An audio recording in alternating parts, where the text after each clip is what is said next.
Hello everyone, this is Rupesh Mishra and I welcome you all to your channel that is Math Math। देखिए last video में हम लोगों ने complex analysis का जो point पढ़ा था वो आपका हार्मोनिक फंक्शन, और उससे पहले हम लोगों ने एनालिटिक कैसे प्रूव करना है या कॉची रीमैन इक्वेशन कैसे सेटिस्फाई करते हैं, उसके क्या क्या पॉइंट्स थे, वो सारी चीज़ें वहाँ तक क्लियर की थी। आगे की हम लोग क्या करने वाले हैं, अगर किसी फंक्शन जो कि कॉम्प्लेक्स फंक्शन है, जैसा कि आपके सामने लिखा रखा है मैंने, F Z is U plus I V, वो एनालिटिक होगा। एनालिटिक होने के लिए उसकी नेसेसरी और सफिशिएंट कंडीशन क्या होगी। हालांकि ये थ्योरम है, ठीक है, इट इज़ अ थ्योरम, लेकिन मैं इसे आपको सिर्फ एक कॉन्सेप्ट की तरह समझा रहा हूँ, ठीक है। वैसे तो ये क्वेश्चन क्या कहते हैं, एग्जामिनेशन में पूछे जाने की प्रोबेबिलिटी कम है, क्योंकि इसके खुद ब खुद ही अपने लॉन्ग आंसर्स हैं, वो ज़्यादा आने के चांसेस होते हैं। बट अगर किसी ऐसे बच्चे को जिनकी यूनिवर्सिटी में अभी भी डिस्क्रिप्टिव बहुत अच्छे से पूछा जा रहा है, उन्हें अगर ये चीज़ लगता है कि उन्हें मुझे बताना चाहिए, सो दे कैन कमेंट कि सर इसका प्रूफ भी बता दीजिए, तो मैं उसका प्रूफ भी आपको समझा दूंगा। बट अभी के लिए, है ना, फॉर्मूला जो हम लोग आगे के क्वेश्चंस करने वाले हैं, the statement and it's understanding is required only, ठीक है। तो चलिए समझते हैं कि क्या चीज़ें हैं। देखिए, सबसे पहली बात तो हम लोग जब ऐसी कंडीशंस की बात करें कि कोई फंक्शन एनालिटिक होगा, तो क्या क्या चीज़ें होनी चाहिए। तो सबसे पहला जो पॉइंट है बच्चों, वो क्या होना चाहिए। सबसे पहला पॉइंट इज़ व्हाट देखिए, सी आर इक्वेशन सेटिस्फाई करनी चाहिए, ठीक है। सी आर इक्वेशन मीन्स कौन सी इक्वेशंस की बात कर रहे हैं। सी आर इक्वेशन का मतलब है, हम लोग बात कर रहे हैं डेवर यू बाई डेवर एक्स, यानी डेवर यू बाई डेवर एक्स को हम लोग, वैसे इसको आप यू एक्स भी लिख सकते हो, ठीक है। तो अभी से हम लोग याद रखेंगे, ये इक्वल होना चाहिए किसके, डेवर यू बाई डेवर वी बाई डेवर वाई के इक्वल होना चाहिए। दैट मीन्स कि ये किसके इक्वल होना चाहिए, वी वाई के इक्वल होना चाहिए। तो एक तो ये है, और एक और इसी के साथ इन एडिशन में एक चीज़ और है कि अगर यू का हम वाई के रिस्पेक्ट में अगर करें, तो हमें वी का एक्स के रिस्पेक्ट में करना पड़ेगा, और माइनस के बराबर। मतलब ये दोनों कंडीशन पहले तो सेटिस्फाई करनी चाहिए फर्स्ट पॉइंट में। और दूसरी बात क्या होनी चाहिए, ये जो दोनों आप पार्शियल डिफरेंशिएशन निकाल रहे हैं, पार्शियल डिफरेंशियल्स निकाल रहे हैं, u x u y v x v y, ये सब क्या है, आर ऑल कॉन्टिन्यूस होना चाहिए, ठीक है। ये बात क्लियर है, ये सब के सब क्या होने चाहिए, कॉन्टिन्यूस होना चाहिए, कॉन्टिन्यूस डेरिवेटिव्स होने चाहिए। क्लियर है बात, किस में होना चाहिए, इन डोमेन डी में। देखिए, जब मैंने डी लिख दिया, डी मतलब डोमेन, डी मतलब क्या होता है, डी मतलब होता है बच्चों डोमेन। अच्छा, डोमेन हमने आपको समझाया था, डोमेन तब बात ली जाती है जब एक नेबरहुड किसी पॉइंट का लिया जाए। जैसे डोमेन की अगर हम बात करें, तो डोमेन मतलब हो गया एक ऐसा, जैसे एक मैंने कहा कि z इज इक्वल टू ए पे चेक करो, तो z इज इक्वल टू ए यहाँ पे मान लेते हैं, तो केवल ए पे डिफरेंशिएशन चेक कर लिया हमने, डिफरेंशिएशन है कि नहीं, डिफरेंशिएबल है कि नहीं, उतना चेक कर लिया। तो केवल उतने से नहीं हो जाएगा, ये हमें क्या करना पड़ेगा, इसके एन बी डी पे, ये जो एन बी डी पे मतलब जेड इजक्वल टू ए के आसपास बहुत सारे पॉइंट्स होंगे, यानी उसके डोमेन में कई सारे पॉइंट्स होंगे, उन सब पे अगर वो डिफरेंशिएबल होगा, तब जाके हम कह पाएंगे जेड इजक्वल टू ए पर एनालिटिक है, ठीक है। अगर ऐसा नहीं हो रहा है, मतलब सिर्फ जेड इजक्वल टू ए पे डिफरेंशिएबल हो रहा है, उसके आसपास के पॉइंट पे डिफरेंशिएबल नहीं है नेबरहुड में, तो वो एनालिटिक नहीं कहा जाएगा। तो बात समझ में आनी चाहिए। कई लोग ये सब चीज़ें पढ़ लेते हैं डायरेक्ट डायरेक्ट, लेकिन उन्हें पता ही नहीं होता कि एग्जैक्ट मीनिंग क्या है, ठीक है। इसका एक एग्जांपल मैं आपको देता हूँ। जैसे अगर मैं एग्जांपल दूँ, तो एग्जांपल मस्ट बी व्हाट। देखिए, एक एग्जांपल ले रहा हूँ जो कि आपके कई सारे लेक्चरर के एग्जामिनेशन में भी आया हुआ है। F Z is equal to mod z whole square. तो ये इसे अगर हम चेक करना हो, तो ये क्या है, इज एनालिटिक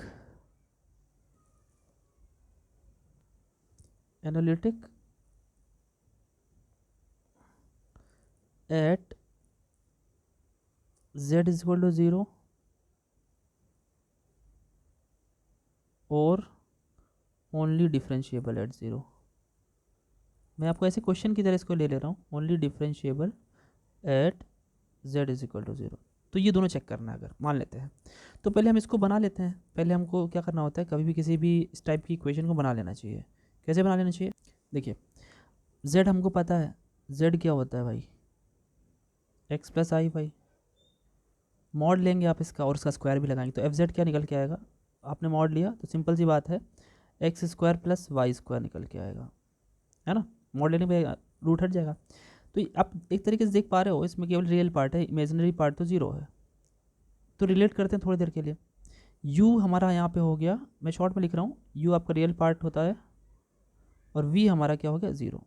ठीक, कॉची रीमान इक्वेशन करते हैं इसमें सेटिस्फाई, ux निकालो ज़रा, तो 2x हो गया, क्योंकि जब x के रिस्पेक्ट में पार्शियली डिफरेंशिएट कर रहे होते हैं तो y कांस्टेंट होता है। ऐसे यू वाई अगर निकालें तो u y, so u y क्या होगा, तो यू वाई 2y आ जाएगा।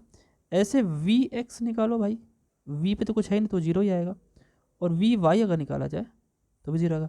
हम यहाँ पे सी आर इक्वेशन को अगर सेटिस्फाई कराएं, because u x is equal to v y, that means कि अगर 2x is equal to Y तो यहाँ से क्या निकल के आएगा, x इज इक्वल टू 0। और अगर u y is equal to minus we x करे बच्चों, तो यहाँ से y इज इक्वल टू 0 आ जाएगा, और x और y दोनों 0 हो गया, तो z is equal to x plus i y, that means 0 plus i 0, that means 0 आ जाएगा, है ना। ये तो क्लियर बात हो गई।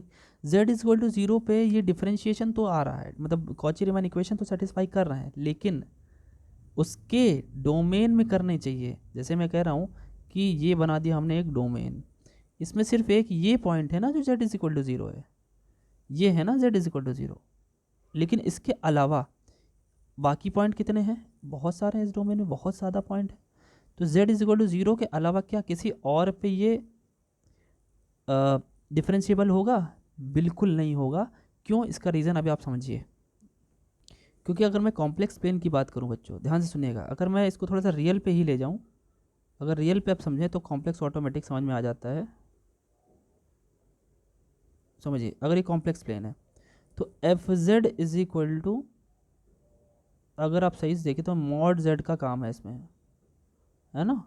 तो ये ग्राफ अगर आप सोचेंगे तो एक शार्प एज तो जरूर देगा। अगर मैं मॉड एक्स की, मॉड जेड की बात कर लूँ, मॉड एक्स की बात कर लूँ, तो शार्प एज देगा ये, है ना। तो आपको पता होना चाहिए कि शार्प एज के अलावा, या फिर इसको देखिए, शार्प एज के अलावा और सब जगह तो ये डिफरेंशिएबल हो जा रहा है, यहाँ पे तो डिफरेंशिएबल नहीं होगा। ये तो रियल की बात हो गई। रुकिए, अगर मैं ये सोचिए थोड़ी देर के लिए, यू एक्स की वैल्यू कितनी आई थी, ऐसे समझिए ज़्यादा समझ में आएगा। यू एक्स की वैल्यू आई थी 2x, है ना, और वी वाई की वैल्यू क्या आई थी, 0। तो आप अगर कॉची रीमान इक्वेशन को देखें तो ये दोनों इक्वल तभी हो सकते हैं, सेटिस्फाई ओनली व्हेन, ये only when u x is equal to v y. कब हो सकता है, जब हमें x की वैल्यू 0 मिले तभी हो सकता है। यानी x की वैल्यू, दैट मीन्स x अगर नॉन ज़ीरो है तो यू एक्स वी वाई के इक्वल नहीं होगा। एंड जब y 0 नहीं है तो दूसरी वाली इक्वेशन यू एक्स जो है, सॉरी यू वाई जो है, वो माइनस वी एक्स के इक्वल भी नहीं होगा। तो आप समझ पा रहे हैं, केवल 0 पे ही सेटिस्फाई कर रही है सी आर इक्वेशन। तो 0 के अलावा अगर आप 1,0 लोगे तो 1,1 लोगे तो सेटिस्फाई नहीं करेगी, है ना। तो इसका मतलब इट इज़, आप लिख दोगे सिंपल सा, ये फंक्शन क्या है, f Z is differentiable eight 0 0, मतलब x की वैल्यू 0, y की वैल्यू, बट नोवेयर एनालिटिक कहीं नहीं होगा। ठीक है, याद रखिएगा, ये एक एग्जाम्पल है, बहुत इंपॉर्टेंट एग्जाम्पल है, और ये आपके MCQ में डायरेक्ट पूछा जाता है। Very important example. F Z is equal to mod z बोल लो, चाहे मॉड जेड स्क्वायर बोल लो, मतलब कुछ ऐसे चीज़ें करने, मॉड जेड स्क्वायर की बात कर रहा हूँ। ठीक है, चलिए आगे बढ़ते हैं। देखिए, सबसे इम्पॉर्टेंट और मोस्ट अवेटेड टॉपिक है इस चैप्टर का, मिलनेस-थॉमसन मेथड। मिलनेस-थॉमसन मेथड क्या है, किस तरीके से हेल्प करता है। तो देखिए, आपने जो एनालिटिक फंक्शन एफ जेड पढ़ा है, एफ जेड में बच्चों, एफ जेड की अगर बात करूँ मैं, तो एफ जेड क्या होता है, एफ जेड इक्वल होता है दो चीज़ों के, किसके, u जो कि x कॉमा वाई का फंक्शन है, प्लस आई v जो कि x कॉमा वाई का फंक्शन है, यानी u और v पे डिपेंड करता है एफ जेड। ठीक, अगर हम ये लेके चलें कि एफ जेड एक एनालिटिक फंक्शन है, तो हमारे पास u अगर गिवन है, केवल u गिवन है, मान लीजिए केवल u गिवन है, तो भी हम पूरा का पूरा फंक्शन निकाल सकते हैं बिना v निकाले। केवल v गिवन है तो भी हम पूरा एनालिटिक फंक्शन निकाल सकते हैं बिना u निकाले। ठीक है, तो मिलनेस थॉमसन मेथड हमें इसी में डील करने को बोलता है कि आपको कोई एक पार्ट, रियल पार्ट चाहे इमेजिनरी पार्ट अगर हमको पता है, so we can find the whole analytic function f z, but we have to take the function f z as analytic always. ठीक है, तो ये चीज़ की रिक्वायरमेंट है बेसिक, तो हम लोग समझते हैं इसको कैसे करना है। ठीक है, यहाँ पे इसका जो ओरिजिनल नोट है, यहाँ पे हमें रिक्वायरमेंट क्या है, बेसिक रिक्वायरमेंट है कि we must take f z as analytic, हमें इसे एनालिटिक लेना है ऑलवेज, मतलब दिमाग में लेके चलना है कि ये हमें हमेशा से हमारा एक बेसिक रिक्वायरमेंट है। तो ये आपका एमसीक्यू में भी पूछा जा सकता है कि what is the basic requirement for Milne's Thomson method. तो चार ऑप्शंस हो सकते हैं कि F Z is analytic, F Z is differentiable, F Z is F Z satisfy Cauchy Riemann equation only. तो केवल कॉची रीमैन इक्वेशन ओनली नहीं होना चाहिए, उसके साथ साथ पार्शियल डेरिवेटिव जो है वो कॉन्टिन्यूस भी होने चाहिए, है ना। इन कॉन्टिन्यूस डिफरेंशिएबल होने, सॉरी कॉन्टिन्यूस होने चाहिए इन द डोमेन होना चाहिए, केवल एक स्पेशल पॉइंट नहीं होना चाहिए। ऐसा लिखा होगा कि the partial derivatives are continuous in in या इन नहीं लिख करके लिखा हुआ at z is equal to 0 या z इज इक्वल टू 5, तो सिंगल एक पॉइंट पे होगा तो डिफरेंशिएबल कह सकते हैं, लेकिन एनालिटिक नहीं कह सकते। तो ये बेसिक रिक्वायरमेंट है। अब देखिए इसके तीन जो दो पार्ट हैं, u पता हो तो कैसे निकालें, v पता हो तो कैसे निकालें, तो समझिएगा बात को। तो देखिए जरा, जब u गिवन होगा और हमें एफ जेड फाइंड आउट करना होगा तो क्या फॉर्मूला होगा, ध्यान से देखिएगा। F Z is equal to integration of, देखिए phi one of Z comma zero, phi one क्या है वो भी बताता हूँ, Z comma zero minus I phi two Z comma zero, phi one Z comma zero minus I phi two Z comma zero with respect to Z plus constant of integration. देखिए तो यहाँ पे phi one Z comma zero और ये phi two Z comma zero क्या है, कुछ नहीं है। देखिए where we must have what, where phi one Z comma zero, वैसे फाई क्या है आपको बताता हूँ। देखिए फाई है हमारा u का with respect to x differentiation, okay, और ये z कॉमा ज़ीरो क्या है, हमें x के प्लेस जब हम डिफरेंशिएशन कर लेंगे तो x के प्लेस पे z और y के प्लेस पे 0 रख देंगे, ये फाई वन है हमारा। ऐसे फाई टू लिखना चाहें तो फाई टू समझ लीजिए, फाई टू क्या होगा, phi two of z comma zero क्या होगा भाई, इज इक्वल टू सेम वही चीज़ है, लेकिन अब इसमें क्या करना होगा, ये u का ही with respect to y differentiation करना है partially, and we must put z comma zero as it is, जैसे यहाँ पे z कॉमा ज़ीरो रखा गया है, z कॉमा ज़ीरो। ठीक, क्लियर है बात, तो बात क्लियर है। मतलब अभी एक क्वेश्चन लेंगे एग्जाम्पल और आपको एकदम बिल्कुल अच्छे से समझाएंगे इसको कि कैसे करते हैं। ठीक है, ये इसका फर्स्ट स्टेप होगा। अब ये u गिवन हो तो एफ जेड कैसे फाइंड आउट करें, तो ये हो गया। अब v कैसे गिवन होगा और एफ जेड कैसे फाइंड आउट करेंगे, ऐसा ही सेम फॉर्मूला है, लेकिन देखिए क्या डिफरेंस है। अब अगर v गिवन है तो एफ जेड कैसे फाइंड आउट करेंगे, देखिए f Z is equal to integration,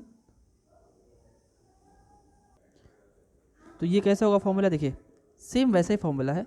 वहाँ पे क्या करते थे, वहाँ पे फाई करते थे, यहाँ पे साई कर देते हैं, क्योंकि v के रिस्पेक्ट में है, तो psi one Z comma zero, ठीक, प्लस यहाँ प्लस हो जाएगा, थोड़ा डिफरेंस है, psi two Z comma zero, ठीक है, with respect to d z and taking c as a constant of integration.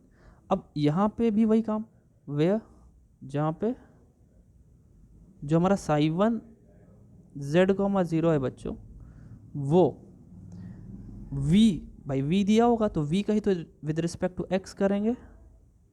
ठीक, एक सेकेंड, इसमें थोड़ा सा ध्यान रखिएगा, जब v दिया होगा तो दूसरा वाला पहला होगा, मतलब y के रिस्पेक्ट में करोगे तो वो पहला होगा, मतलब साइन 1 होगा, और साइन 2 जो होगा वो विद रिस्पेक्ट टू x होगा। मतलब थोड़ा सा ध्यान रखिएगा, थोड़ा सा ट्रिक को याद रखने की कोशिश करिएगा जैसे बताया गया है, क्योंकि v दूसरा वाला है इसलिए दूसरा वाला पहला वाला उसको समझा गया, z, 0 याद रखिएगा। ये तो हो गया मिलनेस थॉमसन मेथड का, ये आपका एक तरीके से स्टेटमेंट हो गया, ये पूरी की चीज़ें हो गई, ठीक है। इसका पोलर फॉर्म भी है लेकिन वो भी आगे आएगा, तो इससे पहले हम लोग इसको समझने के लिए क्वेश्चन कर लेते हैं। चलिए देखिए क्वेश्चन, देखिए अब हमें एफ फाइंड आउट करना है और यू गिवन है, तो यू वाला है, तो यू वाले के लिए सबसे पहले हम क्या कर लें, पहले हम तो कर लेते हैं पार्शियली डिफरेंशिएट। स्टेटमेंट लिखना होगा तो आप लिख लेंगे, अगर आप डिस्क्रिप्टिव देना चाहते हैं कि differentiating partially with respect to x both sides, तो डेवर यू बाई डेवर एक्स क्या निकल के आने वाला है, तो एक्स के रिस्पेक्ट में आपने किया तो वाई क्या होगा, कांस्टेंट होगा, तो एक्स पावर 3 हो जाएगा अपना 3x², और इसमें भी एक्स का टर्म है तो सिर्फ एक्स का तो 1 हो जाएगा, और -3y² हो जाएगा, -3y², इसमें एक्स का टर्म है तो ये कितना हो जाएगा +6x, और बाकी तो कांस्टेंट है 0 हो जाएंगे। क्लियर है बात इतना, ठीक है। अब इसी को हम विद रिस्पेक्ट टू वाई भी कर लेते हैं, चलो उन्हीं दोनों की ज़रूरत भी है।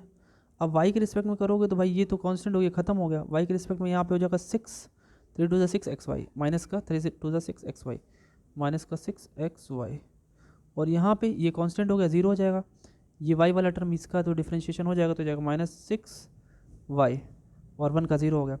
अब यहाँ पे आपको क्या निकालना है, 1 z, 0 रखिए, इसमें z, 0 रखिए, इसमें आप z, 0 रखेंगे तो you will get what 3z², और y के प्लेस पर 0 हो जाएगा +6z, ठीक। ऐसे ही 2z, 0 निकाल लेते हैं हम लोग। चलिए 2z, 0, तो 2z, 0 क्या होगा बच्चों, इसी में रख लीजिए, मतलब y वाले में, इसमें z, 0 रखेंगे तो हो जाएगा -6z, तो रख लेंगे लेकिन y की वैल्यू 0 रखना पड़ेगा, और यहाँ पे 6 × 0, तो एक तरीके से तो ये पूरा ही खत्म हो गया, 2z, 0 खत्म हो गया। अब इसके बाद हमें क्या करना है, मिलनेस थॉमसन मेथड का यूज़ करना है, चलिए करते हैं। तो ठीक है, तो अब लिख दीजिए, now using Milne's Thomson method, using, अगर आपको ये पूरे अच्छे से फॉर्मेट में लिखा हुआ चाहिए तो you must join the Telegram, there I will be posting the hand written notes after the completion of the chapter. जैसे चैप्टर ख़त्म होता है उसके नोट्स उसके कॉन्सेप्ट एंड एग्जाम्पल्स ख़त्म होते हैं, उसके जस्ट कुछ दिन में के अंदर ही मैं चैप्टर्स के नोट्स अपडेट कर देता हूँ हैंड रिटन। जैसे कि अभी चैप्टर नंबर 1 जो आपका न्यूमेरिकल एनालिसिस का है वो लगभग 35 आई थिंक पेजेस का है, तो वो मैंने अपलोड कर लिया है, आपको जा करके उसे डाउनलोड कर लेना है, अपने पास रखे रहिए, सेफ रखिए, शेयर कर सकते हैं। उसके बाद अभी कॉम्प्लेक्स एनालिसिस का एक चैप्टर कंप्लीट हो चुका है, वैसे ज़्यादा बड़ा नहीं था, तो वो भी आपका पोस्ट हो जाएगा, और ये सेकंड चैप्टर जो है कॉम्प्लेक्स का वो चल रहा है, ये भी बहुत जल्द ही इसको भी पोस्ट कर दूंगा, ठीक है। तो मिलनेस थॉमसन मेथड यूज़ किया हमने, f(z) is equal to integration of 1 z, 0 minus i 2 z, 0 bracket of with respect to z plus constant of integration, रखिए उठा करके इसमें। अब यहाँ पे एक बहुत ही महत्वपूर्ण कॉन्सेप्ट सीखने को मिलेगी, चलिए देखते हैं। तो आपका 1 z, 0 कितना आया है, 3z² प्लस 6z, ठीक, और माइनस i इंटू 0, तो ये ब्रैकेट बंद हो गया, dz हो गया प्लस कांस्टेंट, तो ये तो भैया ख़त्म हो गया। अब आपको क्या करना है, विद रिस्पेक्ट टू z आपको इंटीग्रेट करना था ना, तो कर लीजिए। जैसे करेंगे तो 3z³ हो गया प्लस 6z² हो गया प्लस c हो गया, है ना। तो जो कैंसिल होना था कैंसिल हो गया, तो f(z) क्या आया at last, you will get what, the analytic function is equal to z³, 2 3 6, तो 3z हो गया plus c, where c is the constant of integration, you must write statement लिखना पड़ेगा, ठीक है। ये आपका आंसर आ गया। तो बात समझ में आई, u की हेल्प से कैसे हम लोग निकालते हैं इसे, ऐसे v की हेल्प से भी हो जाएगा ना, ठीक। तो ऐसे अगर v दिया होगा तो हम लोग उसको उस तरीके से कर लेंगे। है ना। आई थिंक इट इज़ अच्छे से क्लियर हो गया आपको, क्रिस्टली क्लियर है ना। चलिए आगे बढ़ते हैं और अब हार्मोनिक कॉन्जुगेट के बारे में पढ़ते हैं। हार्मोनिक कॉन्जुगेट क्या होता है, चलिए देखते हैं। तो बड़ी सिंपल सी बात है, देखिए जब हम लोग एफ जेड की बात करते हैं is equal to u plus I v लिखते हैं, तो यहाँ पे u और v आपस में एक दूसरे के क्या होते हैं, हार्मोनिक कॉन्जुगेट। मतलब इसका हार्मोनिक कॉन्जुगेट ये है HC और इसका है ये, ठीक, ये क्लियर बात है। अब देखिए कोई एक अगर गिवन है तो दूसरा हम कैसे निकालेंगे, इसकी वर्किंग प्रोसेस समझ लेते हैं और इसका एक क्वेश्चन समझ लेते हैं, ठीक है। सो फर्स्ट जो आप पॉइंट पढ़ने वाले हो बच्चों, the first point is what, देखिए when u is given, if you want to find v, तो ये भी कैसे हेल्प करेगा हमारा, देखिए when u is given अगर u given है then v कैसे फाइंड आउट करें। देखिए इसकी प्रोसेस समझिए, प्रोसेसिंग समझ लेंगे तो क्लियर हो जाएगा। तो देखिए आपको पता है कि v जो होता है बच्चों वो भी x y का फंक्शन होता है ना, u भी होता है v भी होता है। अब अगर हम इसका टोटल डिफरेंशियल निकालें, dv निकालें, dv इधर तो टोटल डिफरेंशियल हो गया, उधर भी दो चीज़ों पे डिपेंड कर रहा है, दो चीज़ों पे डिपेंड कर रहा है, इसका मतलब उसका अगर डिफरेंशिएशन आप करोगे तो पहले तो पार्शियली होगा, तो डेवर v अपॉन डेवर x into D x plus डेवर v अपॉन डेवर y इंटू डी वाई। ये टोटल डिफरेंशियल निकालने का तरीका है। ये आपने डिफरेंशियल कैलकुलस में पढ़ा होगा, आई थिंक फर्स्ट सेमेस्टर में, जो भी सेमेस्टर हो, आई फॉरगॉट दैट। अच्छा इसके बाद क्या करना है इसमें, इसके बाद आपको इसी में पुट करना है। अब क्या करना है आपको, देखिए आपको पता है सी आर इक्वेशन क्या होती है, कॉची रीमान इक्वेशन आपको पता है, उसका इसमें यूटिलाइज कर देना है। मतलब जैसे आपको पता है यू एक्स जो होता है वो वी वाई के इक्वल होता है और यू वाई जो होता है वो माइनस वी एक्स के इक्वल होता है, तो आपको वही चीज़ यहाँ पे अलग से रख देना है। अब जैसे डी वी के इक्वल क्या आया भाई, d v is equal to,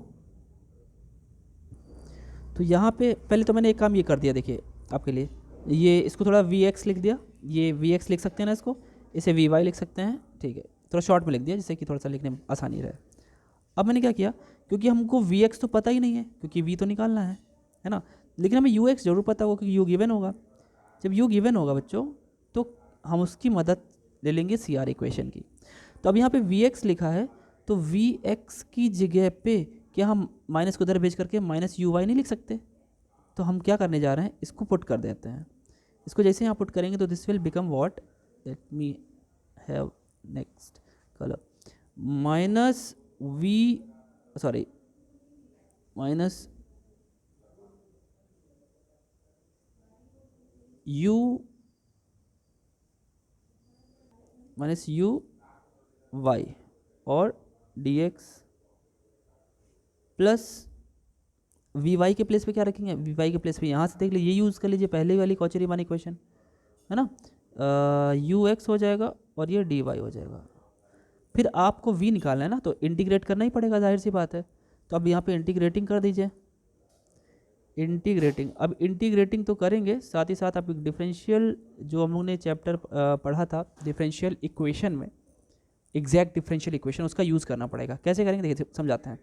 जैसे आप इंटीग्रेट करोगे तो इधर तो v बचेगा बच्चों, उधर क्या जाएगा, उधर मैं एक बारी कंफर्म कर लेता हूँ, minus U Y D X minus U Y D X और plus U X D Y, I think यही लिखा हुआ है, एक सेकेंड भाई, ठीक है, यू एक्स डी वाई, ठीक।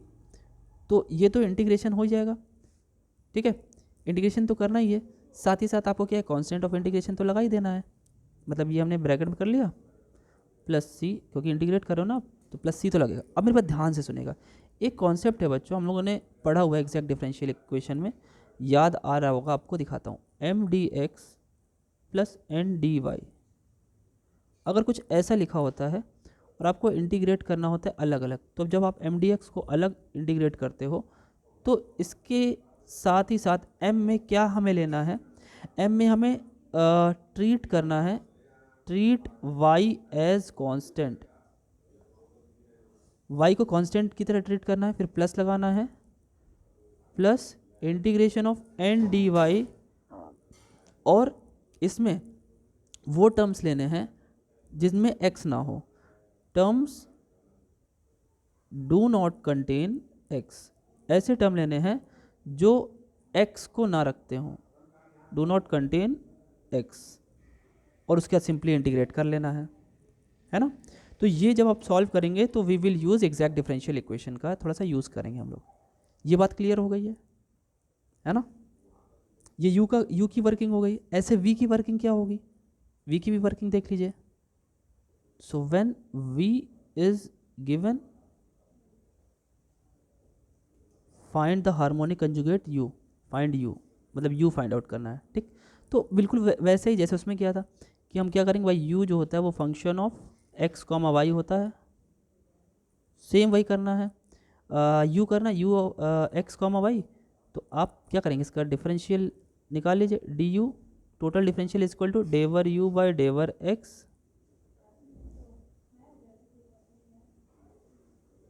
dx प्लस डेवर u बाई डेवर y with respect to dy।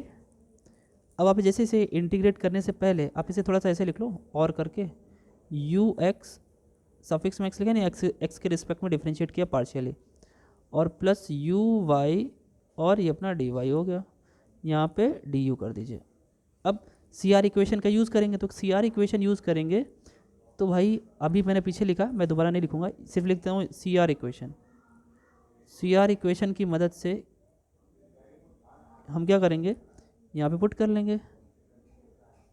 क्या करेंगे भाई, रखो ज़रा, यू एक्स की जगह हम क्या रख सकते हैं, वी वाई रख सकते हैं, ठीक। और यू वाई की जगह, यू में वाई है तो आप क्या करोगे, माइनस वी एक्स रखोगे डी वाई, ठीक। और फिर इसका इंटीग्रेशन जब आप करेंगे तो क्या होना चाहिए, जब इंटीग्रेशन करेंगे बच्चों, ऑन इंटीग्रेटिंग करके, चलिए एक लिख भी देता हूँ उसको रेड से ही, ऑन इंटीग्रेटिंग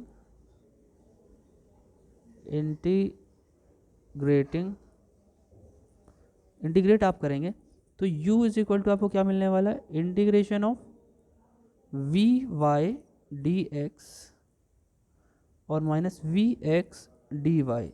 आप देख पा रहे होंगे ये भी जो होगा, प्लस सी कर दीजिए, ये भी जो है बिल्कुल उस तरीके से, ये एम डी एक्स हो गया, मान लेते हैं यहाँ प्लस लिखा हो, प्लस एन डी वाई, इसको भी एग्जैक्ट डिफरेंशियल इक्वेशन की तरह सॉल्व करेंगे। कैसे, जो पीछे मैंने बताया है बिल्कुल वैसे। कैसे, बिकॉज आपको यूज़ करना है m d x plus n d y, है ना। जब आप इसको सॉल्व करोगे बच्चों, इज इक्वल टू, तो आपको क्या करना है, एम डी एक्स अलग तो कर लोगे, लेकिन ब्रैकेट में क्या दिमाग रखना है, एक्स वाला है ना, तो इसमें वाई कांस्टेंट को हम ट्रीट करेंगे, वाई को कांस्टेंट ट्रीट करेंगे। और अगर हम प्लस करें फिर एन डी वाई करें, तो इसमें क्या दिमाग में रखना है ब्रैकेट में, इसमें टर्म नॉट हैविंग या do not contain x, not having x, ऐसे वाले टर्म लेने हैं जो एक्स को कंटेन ना करे। सेम वही है और आपका यू की वैल्यू आ जाएगी। और यू और वी दोनों अगर आ गए, पहले यू तो गिवन वी आ गया, वी गिवन है यू आ गया, तो आप f Z is equal to u plus I v में रख के आप एनालिटिक फंक्शन भी ज्ञात कर फाइंड आउट कर सकते हैं। लेकिन ये तरीका, अब सोचिए, यू से डायरेक्ट आपको एनालिटिक फंक्शन ज्ञात करना हो तो डायरेक्ट मिलनेस थॉम्सन मेथड लगा देंगे, है ना। लेकिन अगर यू से वी निकालना हो फिर एफ जेड निकालना हो तो ये तो तरीका लंबा हो जाएगा, तो वो लॉन्ग आंसर की तरह आप कर सकते हैं अगर आपके डिस्क्रिप्टिव में आया। लेकिन अगर आपको शॉर्ट आंसर आने हैं, जैसे एमसीक्यू आने हैं, तो आप यू से डायरेक्ट अगर एफ निकालना है तो you must use Milne's Thomson method, that will directly tell you the analytic function, है ना। तो कोई बात नहीं है। अब चलिए एक क्वेश्चन कर लेते हैं इसके रिगार्डिंग, चलिए तो समझ में अच्छे से आ जाएगा।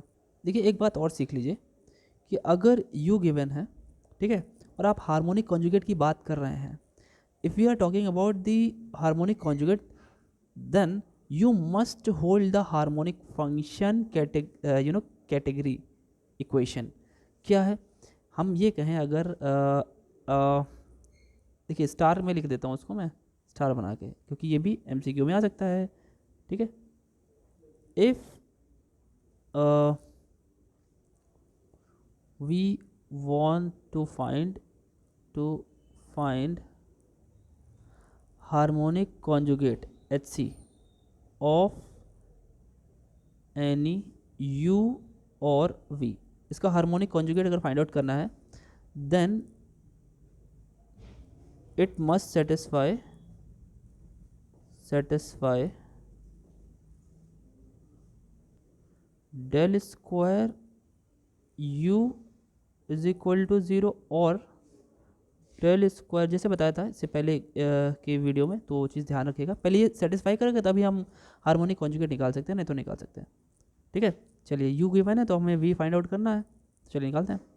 तो वैसे ही सेटिस्फाई कर जाएगा, हमें चेक करने की ज़रूरत नहीं है, लेकिन अगर MCQ आएगा तो हमें चेक करने की ज़रूरत पड़ेगी। So I am living this to you कि आपको ये प्रूव करना है डेवर टू u बाई डेवर x2 प्लस डेवर टू u बाई डेवर y2। ठीक है, ये मैं आप पे छोड़ रहा हूँ, do it yourself. This must be equal to 0, क्योंकि तभी हम इसका हार्मोनिक कॉन्जुगेट निकाल सकते हैं, अदरवाइज नहीं। ऐसे MCQ में कैसे बनेगा, कोई भी u दे देगा, आपसे कहेगा harmonic conjugate, the harmonic conjugate of u will be what, 3 option देगा, चौथा लिखेगा कि कैन नॉट बी डिटरमाइंड। तो अगर इसने ये इक्वेशन सेटिस्फाई नहीं की, that means it won't have harmonic conjugate, तो चौथा वाला आंसर ऑप्शन सही हो जाएगा। तो ऐसे क्वेश्चन बन रहे हैं, इस वजह से हमको बताना ज़रूरी है। चलिए देखते हैं आगे। अब देखिए u गिवन है तो अपने को v निकालना है ना। तो v हमको पता है, बिकॉज v जो होता है बच्चों वो x और y पे डिपेंड करता है। ठीक है, इसका टोटल डिफरेंशियल निकालिए, dv इज इक्वल टू डेवर v बाई डेवर x dx प्लस डेवर v बाई डेवर y और dy। आप इसको बदल दो, vx है एक तरीके से, ये vx dx है जैसा मैंने कॉन्सेप्ट में समझाया, और ये vy dy है ना।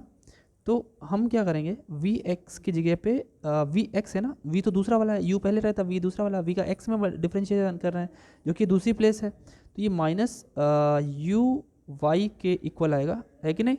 और ये वी वाई है, ये अपनी पोजीशन पे सही है, v दूसरे पे आता है, y भी दूसरे पे आता है, तो ये अपनी पोजीशन पे तो ठीक है, तो इसे आप रिप्लेस करोगे तो ux के इक्वल आ जाएगा। ठीक है, तो अब हमें u y और ux को निकालना पड़ेगा, तो मैं इसे राइट हैंड साइड पे यहाँ पे कैलकुलेट कर लेता हूँ, यहाँ पर। ठीक है, यहाँ पे कैलकुलेट कर लेता हूँ इसे, तो जरा सा कर लीजिए। u गिवन है ना अपना, u कितना है, y³ माइनस 3x²y। चलिए लिख लेते हैं, u is equal to y³ minus 3x²y, है ना। तो देख लीजिए इसे, 3x²y। ठीक है, करिए ux निकालें अगर हम, और uy, दो ही चीज़ निकालें। ux क्या होगा, ट्रीटिंग y एज कांस्टेंट, तो पहला वाला 0 हो जाएगा, माइनस 6xy। और uy अगर निकालना हो बच्चों तो uy निकाल लो भाई, तो 3y² होगा यहाँ पे, और यहाँ पे हो गया अपना 3x²। तो ये चीज़ तो निकल गई, मैं इसको इधर कर लेता हूँ, आप लोग इसको प्रोसेसिंग में सबसे पहले कर लेना। अब इसको वैल्यू ज़रा पुट करिए, तो अब वैल्यू पुट करोगे तो माइनस uy रखना है, तो माइनस uy रखिए भाई, जाएगा ये अपना 3x² minus 3y² dx plus ux रखिए, ux की वैल्यू तो माइनस ही आ गई बच्चों, तो माइनस तो लिख ही लो पहले, माइनस 6xy और dy, और इधर लिखा dv। अब इंटीग्रेट कर दीजिए, इंटीग्रेट करेंगे तो v is equal to integration of same पूरा का पूरा मटेरियल लिख दिया जाएगा, 3x² माइनस 3y²। देखिए वही प्रोसेसिंग चल रही है, इंटीग्रेट कर दिया, ठीक है, माइनस 6xy dy, ये ब्रैकेट में बंद हो गया अपना, और प्लस कांस्टेंट ऑफ इंटीग्रेशन लगा दिया। अब हमको पता है इसे इंटीग्रेट कैसे करते हैं। अगर हमें इसे इंटीग्रेट करना है, so we must know that कि भाई integration of m dx plus n dy अगर हमें करना है, और अलग अलग अगर करना है, तो इंटीग्रेशन ऑफ m dx करें अगर, तो इसमें हमें क्या करना पड़ेगा, y को कांस्टेंट लेना पड़ेगा, y एज कांस्टेंट, है कि नहीं। और अगर एन डी वाई लेंगे तो वही x terms not having x, short में लिख दिया मैं नॉट हैविंग, वैसे डू नॉट कंटेन होना चाहिए, वैसे मतलब आपकी बुक में यही लिखा होता है, इसलिए बोल रहा हूँ फिलहाल। तो अब इसको हम लोग करें अगर, तो रिलेट करिए थोड़ी देर के लिए। ये जो m है हमारा वो ये है, यहाँ पे देख पा रहे हैं आप, ये है हमारा m, ठीक। इसमें y को हम कांस्टेंट लेके चलेंगे, ये वाले से इंटीग्रेट हो जाएगा, ठीक है, इसमें भी इंटीग्रेट होगा, ठीक है। और इसमें term do not contain x, तो इसमें तो एक ही टर्म है जिसमें x है, तो यानी यहाँ से जो n निकल रहा है बच्चों, अगर मैं थोड़ा सा कंपेयर करें, मैं वैसे लिखता ही हूँ, लिख देता हूँ कि लेट कर ले रहा हूँ मैं, लेट हमारा m जो है, let m is equal to 3x square minus 3y square, ठीक है, 3x स्क्वायर और 3y स्क्वायर। और n हमें क्या लेना है जिसमें x ना हो, तो यार सॉरी, तो इसमें केवल एक ही टर्म है, यही टर्म है n में, और उसमें भी x है, तो हमें x वाला तो लेना ही नहीं है, तो कुछ बचा ही नहीं फिर। तो जब कुछ नहीं बचा तो हमें क्या करना चाहिए, n हमारा 0 हो गया, इजंट इट। अब जब सॉल्व करोगे इसे तो क्या होगा, सिंपल वही, आपने क्या निकालना था, आपने निकालना था आई थिंक u गिवन था, हाँ v निकालना था। So v is equal to, integrate कर लीजिए आप, इंटीग्रेट जैसे करेंगे आप, अलग अलग पहले तो कर लीजिए, 3x square minus 3y square dx, y S constant लेना है, प्लस इंटीग्रेशन ऑफ n तो है ही नहीं, 0 dy, ठीक, प्लस कॉन्स्टेंट ऑफ इंटीग्रेशन। अब इंटीग्रेट जल्दी से कर लीजिए, तो v इज इक्वल टू कितना आया, एक्स क्यूब बाई 3, तो यहाँ पे एक्स क्यूब हो जाएगा क्योंकि एक्स वाई को कांस्टेंट मानना है, तो यहाँ तो 3 और वाई स्क्वायर दोनों ही कांस्टेंट हो गया एक तरीके से। तो हम इसका इंटीग्रेशन करेंगे एक्स के रिस्पेक्ट में, तो एक तरीके से क्या आ जाएगा 3x वाई स्क्वायर, और इसका इंटीग्रेशन तो कुछ होगा ही नहीं, तो प्लस सी। तो we get the harmonic conjugate right now, this is the answer. Okay, तो ये हमारा आंसर हो गया, ये तरीका था अपना निकालने का। ऐसे ही अगर ये एग्जाम्पल मैंने लिया है जिसमें यू गिवन है वी निकाला है, ऐसे ही और भी एग्जाम्पल कराए जाएंगे, बट वो अब नेक्स्ट वीडियो में हम लोग इसका पोलर फॉर्म पढ़ेंगे, हमारे मिलनेस थॉमसन मेथड का पोलर फॉर्म पढ़ेंगे, और आगे की वर्किंग यानी और भी अच्छे अच्छे हम लोग एग्जाम्पल्स करेंगे जिसमें कुछ एक कॉन्सेप्ट हो और आगे की बातें समझ में आए। और हाँ, एक चीज़ और, पोलर फॉर्म पढ़ेंगे, ठीक है, पोलर फॉर्म पढ़ा जाएगा, इम्पोर्टेंट क्वेश्चंस पढ़े जाएंगे आगे, ठीक है। इसी के आगे के ये हमारा कॉम्प्लेक्स का चैप्टर नंबर 2 चल रहा है, बहुत जल्दी ख़त्म हो जाएगा। और हाँ, नेक्स्ट वीडियो जो है उसमें आपका न्यूमेरिकल एनालिसिस का चैप्टर नंबर आपका 2, interpolation with unequal interval, equal interval, interpolation start करने वाला हूँ उसमें। बहुत छोटा सा चैप्टर है, जल्दी खत्म हो जाएगा, आई थिंक 2-3 वीडियो में खत्म हो जाएगा। Interpolation with equal interval start करने वाला हूँ अगली वीडियो में, ठीक है। तो उसमें पहला चैप्टर खत्म हो चुका है, पहला चैप्टर फिनिश हो चुका है, उसमें 10 वीडियो लगभग पढ़ी है, 10 PDF पढ़े हैं, और एक बहुत बड़ा PDF जो हैंड रिटन नोट्स का है लगभग 34 पेजेस का, वो टेलीग्राम पे पड़ा हुआ है। तो आप सभी से यही गुजारिश है कि जा कर के अपना टेलीग्राम ज्वाइन कर लें, वहाँ से आपको MCQ के लिए भी PDFs मिलेंगे, जैसा आपका MCQ का एग्जामिनेशन करीब आएंगे, शॉर्ट ट्रिक्स के नोट्स मिलते हैं, हैंड रिटन नोट्स मिलते हैं, those all will be available there. All you need to do what? You must join the MathWath Telegram and its conversation page as well, ठीक है। और वहाँ पे आपने डाउट्स भी पूछ सकते हैं, जो मैं DIY लिखता हूँ वो क्वेश्चन जो आप सॉल्व करते हो तो आप कन्वर्सेशन टेलीग्राम पे कन्वर्सेशन जो हमारा बना हुआ है उस पर भेज सकते हैं। I will check myself, मैं खुद चेक करता हूँ, and I will tell you how to write the answer and what are the errors in that questions which you had given the answer, ठीक है। तो हम मिलते हैं नेक्स्ट वीडियो में आपके अपने प्यारे से चैनल मैथवैथ पर। Thank you.